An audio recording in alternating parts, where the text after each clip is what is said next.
Hello, Michael. Hi, Lorri. Happy 2022. Yeah, fantastic. And our first vodcast for the new year. That's great. And it's a special one today, isn't it? It is. Because we're going to be talking about educational theory. And it's not something that we've done much about, but it's something we might focus on because theory underpins everything we do at school. And I remember when I first started teaching at uni, someone asked me about my educational theory and I thought I haven't got one. But from what I know now, everything we do is underpinned by theory. Yeah, for sure. So we're going to try to make this accessible for teachers today, aren't we? Yep. Okay, so let's get our screen up and get started. What do you think? Sounds good. Okay, I'll share my screen with you and share my sound and get the PowerPoint up. So the name of our presentation today is Enlisting John Dewey's Notion of Thinking in the Teaching of English in Primary Classrooms. And that's a bit of a mouthful.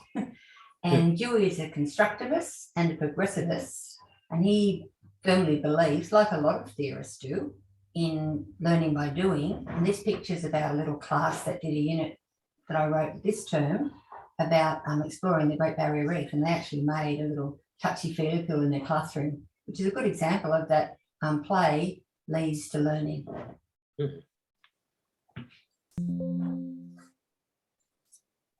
So before we start our session today, we'd like to do an acknowledgement, wouldn't we?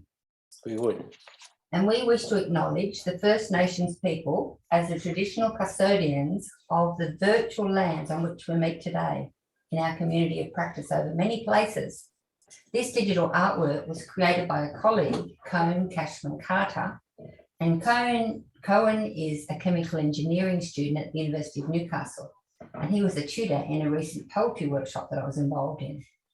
And he shared this print with us today with his kind permission. We're very proud of Cohen's work and wish him well. So first of all, I'd like to introduce Michael, because I know that some of you watch our podcast all the time, but we've got some new people hopefully today as well. So Michael Murray is my writing partner. He's an English consultant in schools. Previously, Michael had a glowing career in the CEO English of New South Wales Department of Education. But on a personal level, I feel very fortunate to collaborate with Michael on all things English.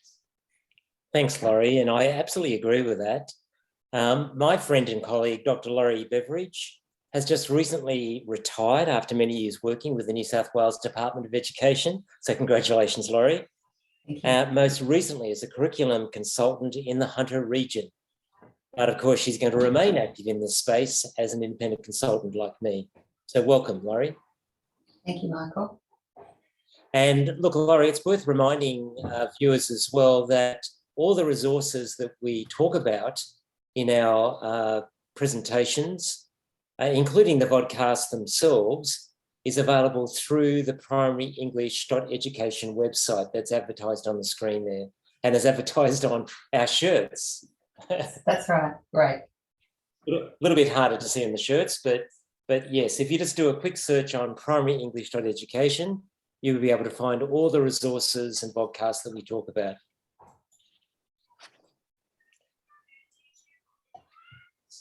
Okay, so here are the learning intentions for the presentation today.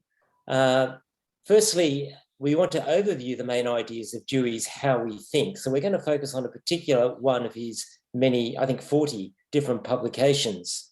Yes, I've got a copy of it here too somewhere. Mine's a different version to yours. It is. And there are lots and lots of different covers because it was written so long ago, Michael. Exactly, in 1910, in fact.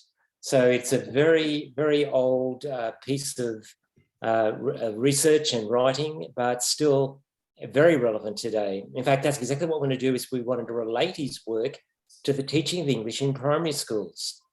And of course, we want to critique two examples of our work through a Deweyan lens. So this idea of learning intentions, Lorri, it sounds like something quite new. And in fact, often people refer to the work of people like Dylan William and John Hattie as being the originators of this idea in the modern classroom. But in fact, in chapter 15 of How We Think, Dewey advocates clearly stating the aims of the lesson at the get-go to activate students' existing knowledge prior to building new knowledge, thereby setting the scene and moving students from the unknown to the known. And did you tell me it was 1910 it was written? Absolutely, this is more than 100 years ago. Well, that's a very modern concept, isn't it? It is actually, yeah. So this book is divided into 3 parts, which is pretty interesting. And the first part looks at what is thought and why do we need to train students to think. Now, there's a difference between thought being something that's everything that runs through your head, because we all have those moments, it really tells us nothing, it's confusing, to reflective thought. And that's what Dewey's on about. Reflective thought in which leads to an action or a consequence. So that's really important. So thought involves accepting or rejecting beliefs based on evidence. And I use that example of the courtroom versus the pulpit, which was introduced to me by one of my PhD supervisors.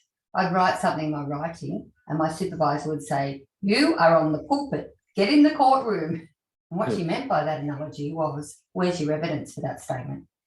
So Dewey's all about that scientific evidence to back up what students find in the classroom and what they reflect on in their thinking. And that's really important. And then about logical considerations. This step is involved in the scientific thinking. And in the text, he divides that into 5 parts, okay? And about moving students from the known to the unknown. And knowledge is a constant spiral. We're going down deeper and deeper and deeper. And we talk about that in the internet now, don't we? About delving down into a concept and clicking on here and going a little bit deeper and clicking on here and going a little bit deeper. Okay, so the aim of education from Dewey's perspective is achieving a working balance between the 2 types of mental attitude, practical, concrete, learning, and the abstract. And it's about empirical versus scientific thinking. That's a good difference. And the third thing that he talks about in his text is training of thought. How can we teach students to think? What an important question that is, Michael. And he talks about playfulness is an attitude of mind, but we all need to be playful because playfulness leads to learning. And we're really looking at play-based learning now in school. So it's such a relevant topical thing at the moment in our work. He believes firmly in the genuine passage of play that goes into work. But then the exciting thing from our perspective as English lovers, is a word is an instrument for thinking about the meaning which it addresses. Okay, so we observation, that active process, but not an end in itself. It's a means of getting that data and thinking about that data and making sense of that data. And that common experience that we have in classrooms leads to a mutual understanding and moves everybody's knowledge forward. Thanks, Lorri. And just to focus in now on what Dewey actually means by thinking, I think I've pulled out a couple of statements here which I think are quite relevant. And what Dewey is saying here is that thinking is a dynamic process, and there's more than one way to think. The purpose of thinking is to see the significance or meaning of facts. And it's worth noting here that the model of pedagogy outlined in the New South Wales Quality Teaching Framework includes 3 dimensions that are linked by research to improve student outcomes. And 2 of these dimensions we think are particularly relevant to the notion of thinking promoted in Dewey's How We Think.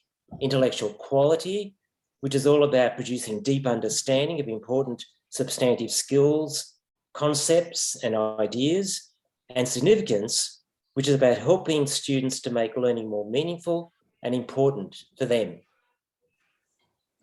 That's good, that link, isn't it? It is.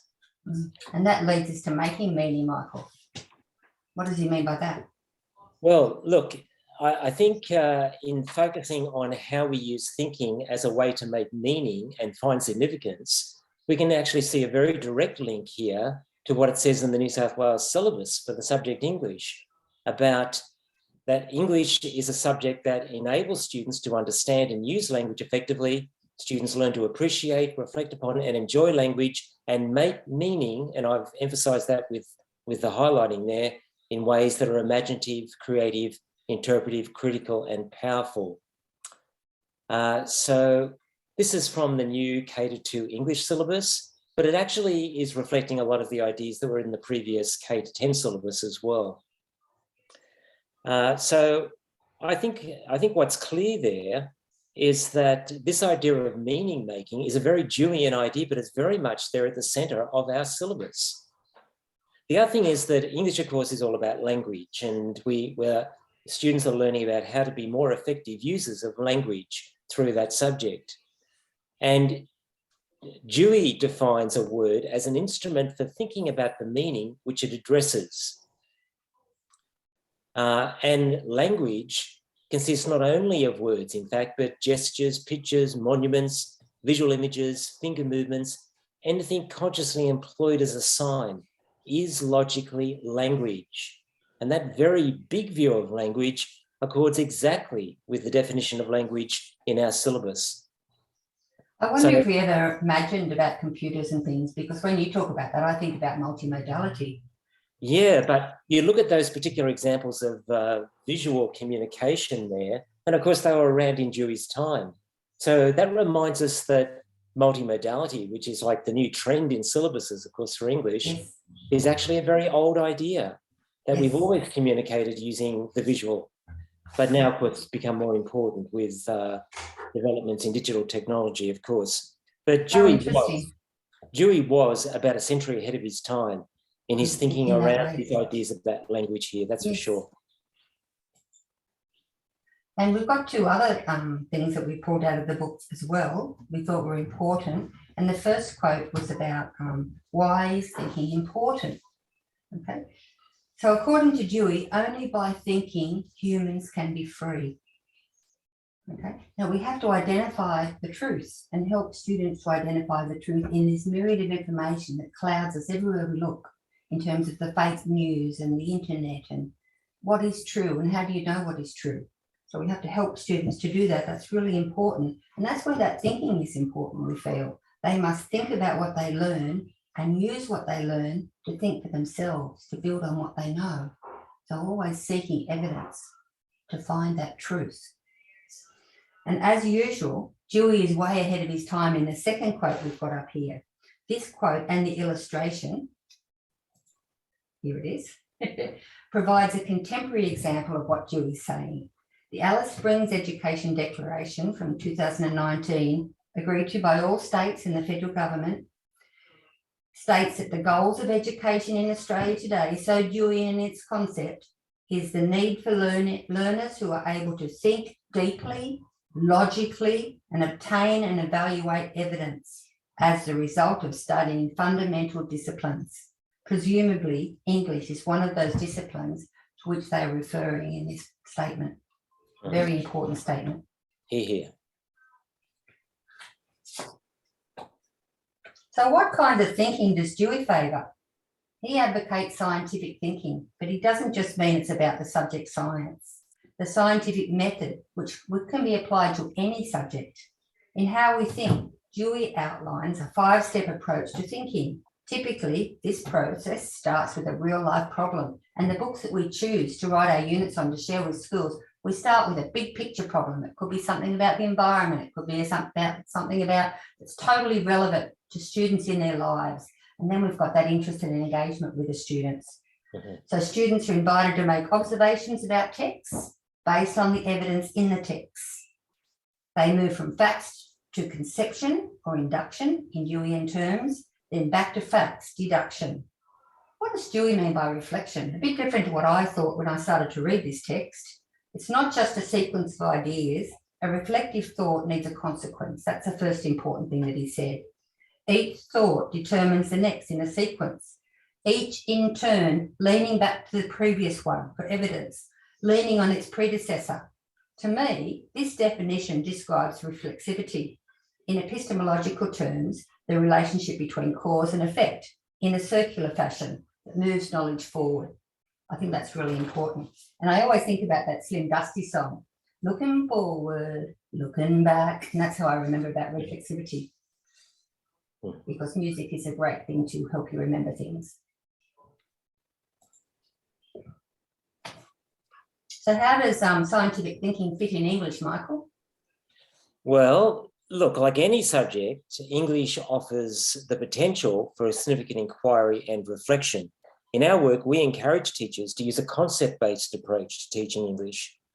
Now, concepts are the significant ideas of subject English that are investigated in and through texts, usually across a whole term.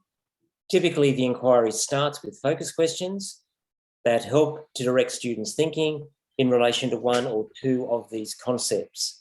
And by the end of the term, students will have demonstrated their understanding of these concepts through their performance in a major assessment task. Now, by focusing on language and literacy, English provides students with the tools for thinking, important not only for the concepts investigated in English, but also for the investigation of concepts in other subjects. So let's unpack that a little bit more in our next slide. So what about imaginative thinking? Because Dewey talks about having a fertile imagination that's so important to subject English, as well as playfulness and curiosity and experimental investigation. So imaginative thinking plays an important part in both students' own composing and their responding to others' texts. While not emphasised by Dewey, imaginative thinking predisposes children to engage more fully in scientific thinking. In our work, we draw on quality texts to teach subject English, quality texts, and we've used this book. I think we should get royalties for this book. And I know there's a lot of University of Sydney people here today. We use this text about what is a quality text because the criteria in it is so explicit and easy for teachers to understand, which is good. So we use that text by Ewing, Callow and Rushton, and they have defined a quality text is a text that evokes a range of different communities, worlds, cultures and ways of being. So that's where that imaginative comes in. They require the imaginative participation of the reader, imaginative thinking as described by Dewey in action. So we use this poster as a pre-test or as a task at the beginning of a unit that we wrote on this text, Mechanica, that we've talked about before in our webinars. And we used that because it was written by William Arthur Ward, an American motivational writer, and this was how I introduced the lesson. I used a personal narrative because we know from the quality teaching framework the power of narrative. And I was in year 4 at Belgrade Public School on the coalfields, and I raced home from school. We lived in a coal mine, actually. We lived in a house on a coal mine, not in the coal mine. Okay. And my grandmother was staying with us, and I raced home and said, I saw a man walking on the moon today, Ditto, that was her name. And she said, it's funny you should say that, Lorri, because when I was your age, I used to read about man walking on the moon when I was a kid in my comics that I loved so much to read. And now it's actually come true. Humans have walked on the moon. And this is where we get back to that. If you can imagine it, you can achieve it. And if you can dream it, you can become it. And this is proof. So the anecdote shows how the fiction of yesteryear has become a reality in our lives today. Okay. And this is throughout history. Humankind have moved forward by creating an imagined future. An example of our work teaching English skills and a knowledge-rich curriculum. But there's other experimental investigation in that particular text and unit as well. We design and conduct experiments using different energy sources, how energy changes from one source to another. I learned a lot from this text, which led to a discussion about the pace of technological change. And the focus question in the unit was, what is artificial intelligence? And that was an important thing because students use drama and play and the arts to learn about artificial intelligence, which fits in with Dewey's idea about imaginative thinking. Move on. Okay, So, Lorri, Dewey identifies 3 types of learning. Skill-based learning is the first one, knowledge-based learning is the second one, and thinking-based learning is the third one. And in fact, all 3 probably constitute any subject that students might study at school, including English, of course. He says that all 3 are required. However, he argues strongly that learning skills or knowledge for their own sake is problematic. Thinking provides the purpose for skills and knowledge. Skills and knowledge should always be secondary to the teaching of thinking. So he highlights the importance of number 3 and says 1 and 2, the skills and knowledge-based learning, should be simply there in the service of thinking. Now, it's worth mentioning here The Knowledge Gap by Natalie Wexler that was just published in 2020. And Wexler is an American education writer focusing on literacy and equity issues. And she says in this book, The Knowledge Gap, that reading comprehension is being taught in USA as a mechanical skill devoid of meaningful context. The same is evident across our education system in Australia, of course.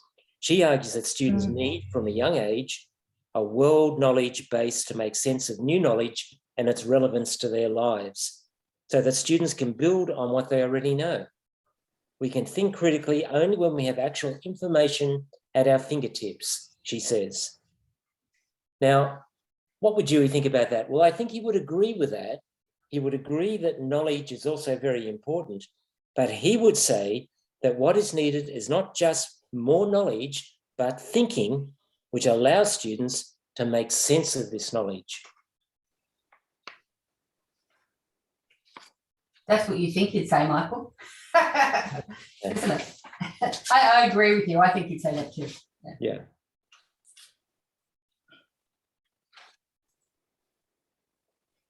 So we have a rigorous testing regime across Australia, as we all know, NAPLAN, and schools get reports and they're accountable for what happens in NAPLAN. So this slide illustrates the danger of a skills-based approach to subject English, following on from what Wexler has told us fairly recently. And I'll just say that her 2 books, she wrote a book on writing the year before. They really have taken the Western world by storm, both of those texts. Everybody's talking about them. There's even teacher websites that follow her work, which is pretty interesting. So this slide illustrates the danger of a skills-based approach to subject English. So schools get reports on what kids can and can't do, and then education systems put assessments together, skills-based assessments that kids do online to help them with the identified issues in their learning. And this was one that I just picked out of one of the follow-up assessment tasks. And it was about the first one. Let's have a look. The first assessments were heralded as a good thing to drill down on identified areas of weakness, in particular areas of English post-NAPLAN. Yet they deal with skills in isolation, and I believe it's questionable whether the skills and knowledge will be transferable when students are composing and responding to their own texts and others' texts.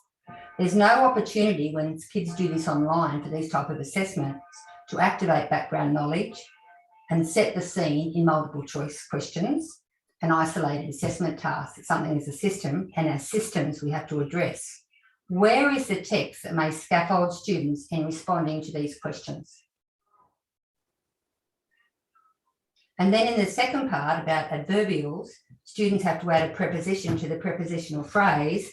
I'm unsure, and I've seen this, it's an informed opinion, whether students could transfer this knowledge to their own writing without lots of discussion, explicit teaching and scaffolding, opportunities to clarify their thinking about how to use prepositional phrases and add a preposition at the beginning of a prepositional phrase. And then we get to sentence complexity.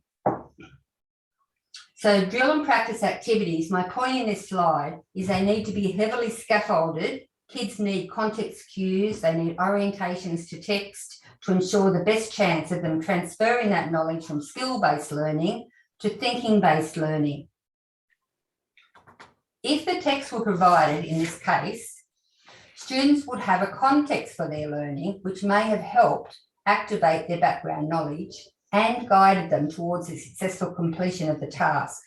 We agree with Dewey. It's important that students are active participants in constructing knowledge through interpreting and synthesising knowledge to make sense of it. But they can't make sense of it from just skills. Thinking about Bloom's taxonomy, some constructivists and progressivists have a dim view of rote learning, disdain for factual knowledge, yet the jury is in with the National Reading Panel in 2000. There is a place for it to build knowledge and expertise, as a prerequisite for higher order thinking. There's a need for understanding knowledge before you can analyse and synthesise and evaluate. Our shared core belief is the more we know about a topic, the more we're able to think about it critically.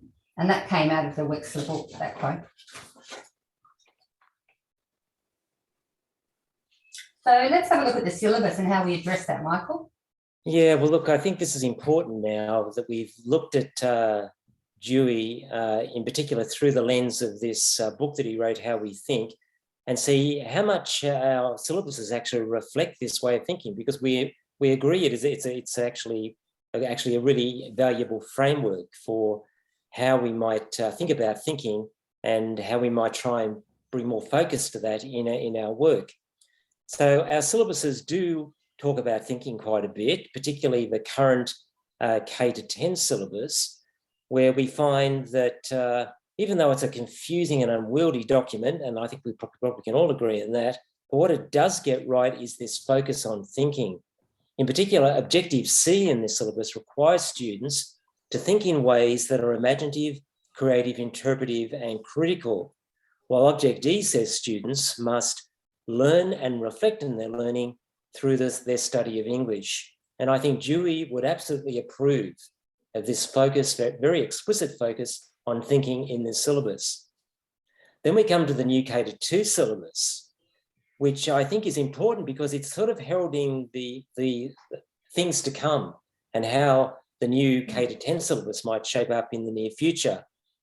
And this syllabus is only out last year and being trialled this year by some schools, but all primary schools must implement this K-2 syllabus by 2023. Look, it's a clearer and simpler document. So we have to say that's one big tick that it's got compared to the current K-10. But when we look at it in terms of the content, the first 10 of the 11 content areas are focused on skills and knowledge. It's only the last content area, understanding and responding to literature, that offers substantial scope for students to think deeply. Apart from the big statement in the rationale, there is very little thinking in this back to basics syllabus. Is this a sign of things to come for subject English in primary school? I wonder what would Dewey think of our new English syllabus, Michael? So just think, Yeah. Dewey wrote this in 1910. Our contemporary widespread issue in education is that the curriculum is narrowing as a result of the back to basics that you mentioned across the Western world, not just Australia, with the focus firmly on literacy and numeracy at the expense of knowledge in other key learning areas, which often comprises necessary background knowledge that we talked about previously for literacy and numeracy success. The development of literacy and numeracy skills in schools at the expense of knowledge and thinking that underpins students' understanding of text. To me, this quote reflects the importance of the arts in education and how knowledge is important, not just to focus on isolated skills. So to answer our question in summary of the past few slides, what might Dewey say about our new English K-2 syllabus, Michael? He may say there's too much focus on isolated skills and not enough focus on knowledge and understanding, opportunities for students to make sense of knowledge through deep thinking and reflection. Knowledge provided through the arts, music, history, and an addendum through a contemporary lens, thinking reflexively about the new K-2 syllabus and Dewey's teaching, we need to fill the knowledge vacuum at the K-2 level, and there's too much emphasis on skills. Then students can fire up the neurons in their brains to make links, build synapses between what is known and new knowledge. So what is this concept-based approach to teaching English, Michael, for the people that aren't familiar with that? Okay, well, look, let's start with Dewey again, firstly, though, and just note that he draws this close connection between thinking and concepts when he makes this statement. Thinking both employs and expands notions, conceptions. We think he would approve of the concept-based approach to the teaching of English. This approach has been more widely embraced since the publication of English textual concepts in 2017. Note there's a link on this Yes. page. This document spells out the big ideas or concepts of subject English, and it's through these concepts that there are rich opportunities for thinking. So while it does not emphasise thinking, the new K-2 syllabus does ironically refer directly to this document and nominates particular concepts that should be studied. So that's at least a step in the right direction. Certainly. So we thought that we'd start with a couple of examples of our work next. And the first one I've mentioned before, this text, Mechanica, a beginner's field guide. And this is a futuristic text. It's a dystopian text that is a possible future based on where we are now with our environmental issues across the whole world. It's a possible future, but it's certainly not a preferred one. There's these man-made animal-like entities have developed the capacity to breed and interbreed, and they're trying to take over the world. And it's got intertextual links to Charles Darwin and the origin of the species. Now, because we've talked about our creative curriculum at the moment, when we do our work, we try to incorporate more than one KLA. So this is primarily an English unit. It deals with English textual concepts, but it also deals with concepts from our science and technology syllabus, which is important. We deal with things like evolution, extinction, and other issues from the science and technology syllabus. Students use drama to identify the current strengths and pitfalls of artificial intelligence. They interviewed the Google robot, and they had a blog post pre-test straight off the internet about why we should care for our world. The example that I've put here on the side is about how we linked it to spelling. It's a sci-fi genre. Genre is one of the main concepts that we looked at in this text. And there's a high level visual literacy. And you'll notice all of the technical, it looks like a scientific field guide, and the illustrations look like science diagrams, more so than illustrations we traditionally get out of a book, which is exciting. But the example that I've written here is about, the kids did a lot of note-taking strategies and higher order things, lots of talking about what we imagine we can create, and how artificial intelligence is changing our lives in so many ways. So we've got some examples of kids' work here to share with you. And the first one is the blog post. The students read the blog post, what other people thought, famous people in the world thought about how we can improve our world. And then they actually wrote their own as a pretest writing task. So we had some pretest data about kids writing at the beginning of the term. And this is a little snippet for you here. Yes, I consider nature to be an other. Nature gives us so many things for free. Clean air, clean water, beautiful landscapes, and breathtaking views. We take so much from nature, but what do we give in return? Pollution? The least we can do is show our appreciation by protecting and preserving our environment. What we are doing to the forests of the world is but a mirror reflection of what we are doing to ourselves and to one another. Mahatma Gandhi. This is our home. It's where we live, so we better take care of it. So that was part of our pre-test writing task, and this was our post-test where students actually wrote about their understanding of artificial intelligence. And this was 10 weeks later. AI is intelligence demonstrated by machines, in contrast to the NI displayed by humans and other animals. In computer science, AI research is defined as the study of intelligent agents. Any device that perceives its environment and takes action that maximizes its chance of successful. So this is a field guide written using scientific writing, yet there's cleverly a narrative intertwined throughout the text, a story that envelops and engages the reader. Students use Excel to collect and examine data provided in the text in a scientific way. Oh, move on. So what is this example you're going to share with us, Michael? Look, I'm going to share one I wrote just recently, which is a unit of work for early stage 1 or kindergarten, we know it in New South Wales, or prep, or what's it also called throughout the rest of Australia? I think it's prep mainly. Preparation in Queensland, I think, but it may be called other things. Foundation, I think, foundation in other parts of Australia.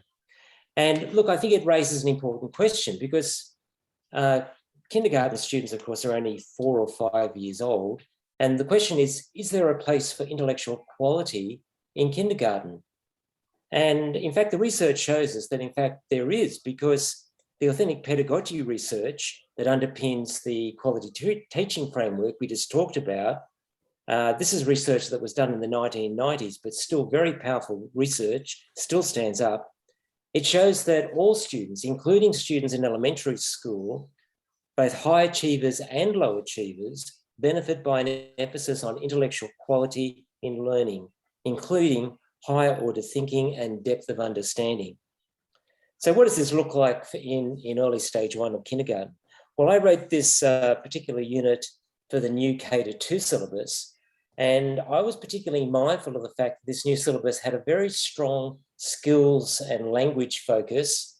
And I wanted to make sure that teachers felt that they could deal with this syllabus through this unit of work, but it should also provide opportunities for students to think. And in particular, I wanted to use the concept to focus on 2 key concepts of narrative and character, and that they would investigate these concepts through the vehicle of quality literature, including 2 outstanding picture books that are shown there, We Love You, Magoo, and No, Never. These books both won awards at the CBCA Awards last year. So I chose them because they were examples of quality literature, but also because they could be used to teach these foundation literacy and language skills that are such a strong focus in the syllabus. But I wasn't satisfied just with that. I wanted to really engage students in thinking through the activities that I designed. And I start with these focus questions. You'll notice there in the screen, we've got these focus questions, which are there up front at the beginning of the unit. And the purpose of these focus questions is to keep students focused on the important aspects of their learning. And not just the students, by the way, the teacher as well, because we know how easily it is to get distracted by unimportant things, and to keep that focus on what's really important in terms of thinking and deep learning. I think these focus questions are really valuable. We would expect that by the end of the 10-week unit, that students would actually be able to answer these questions in their own way. And in particular, should be able to do something that demonstrates their understanding. So this idea of learning by doing is a very Deweyan idea, of course. And in this unit of work, students will begin to reflect on themselves as learners and what they've learned and how they like to learn, comparing their learning experiences to those of Magoo and Georgie, the girl in No Never, the protagonists of the 2 stories. And also through that, developing their own rules for an effective learning environment, which can be actually used in their classroom. So the focus is on learning by doing and reflecting, very Deweyan. And in the main assessment task, students are going to use a 3-frame storyboard to draw pictures and write sentences representing the beginning, middle, and end of their own learning stories. So again, they demonstrate by doing their understanding of the concept of narrative. Thanks, Michael. And some of the important things that Dewey talks about at every level is the importance of students reflecting on their learning and teachers reflecting on their learning. And this snippet is a student that I taught last year, and we've been studying this text, Mrs. Whitlam, by Bruce Pascoe. And I just post-tested her oral reading, and I had some key questions to ask about what she thought about her learning journey in English this term. It's only for a minute, and I'd like to share it with you today. So this is a student's perspective, because we work with teachers in improving student learning outcomes, and this is important for measuring our impact in schools. Hi, Michaela. I just wanted some feedback about English this term in your class. Well, I think Mrs. Whitlam is a really good book, and I think I really got into the conversations more than I would, since I'm really shy, and the book is a really good book to start reading. And Usually I don't really read books that much, and since we've gone step through step with this book, I have really got encouraged by the teachers to get into the conversations more and talk about the book more and just, yeah. Thank So you. a focus of our work is deep discussion about text, Michael, isn't it? Yep. In all sure. of our units. And then what do teachers think? Let's have a look at teachers reflecting on their work. Hi, Michaela. Oh, I wait a just minute. wanted some feedback. Next Here one. it is.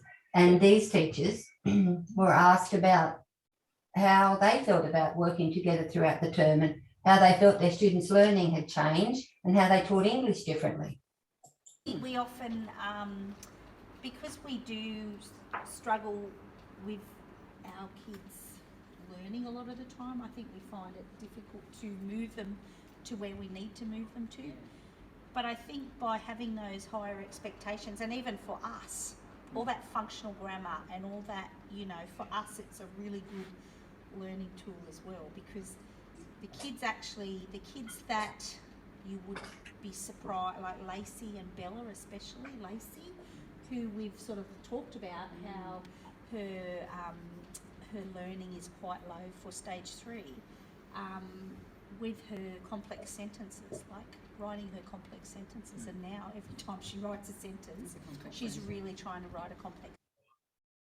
So teachers are reflecting on their learning and their students' learning, and students are reflecting on their own learning as well. So learning is being personalised at every level in this work, which is quite aligns with some of the things that Dewey put forward in his text. So let's reflect on what we've learned about Dewey, Michael. This is the next step, isn't it? So I see aspects of Dewey's theory throughout our joint work. In our discussions on Dewey, sometimes we forget that this work was written over 120 years ago. Some of Dewey's comments are dated clearly and reflect the times in which they originated. However, I saw much relevance in Dewey's theories that we can learn from in the primary classroom today, and that's the name of our topic. Especially his focus on the importance of learning through images, we now call this multimodality in English, and the importance of play and playfulness leading to work that results in learning outcomes. We're seeing education come full circle here in terms of play-based learning. And look, I would say for my summation, that this latest K-2 English syllabus, the precursor of an emerging K-10 English syllabus, signals a return to skills and knowledge-based learning, a really back-to-basics approach. And even before this syllabus, let's not forget that NAPLAN had, for many primary classrooms, unfortunately, reduced English to literacy and language teaching. But Dewey reminds us that thinking is the most important function of learning, and that literacy skills and language knowledge serve mainly to enable us to think and share our thinking. We, that is all educators, can enlist Dewey in our fight to ensure that real English, rather than mere literacy and language, is taught in primary schools. Teaching concepts through quality literature is the best way to promote intellectual quality in English learning. Hopefully, the thinking focus in our units captures the true Deweyan spirit. And if anybody's got any comments about our webinar today, we would like to hear them, please, on our website. All the best. Thanks, Michael. Great discussion about John Dewey today. Thanks, Lorri.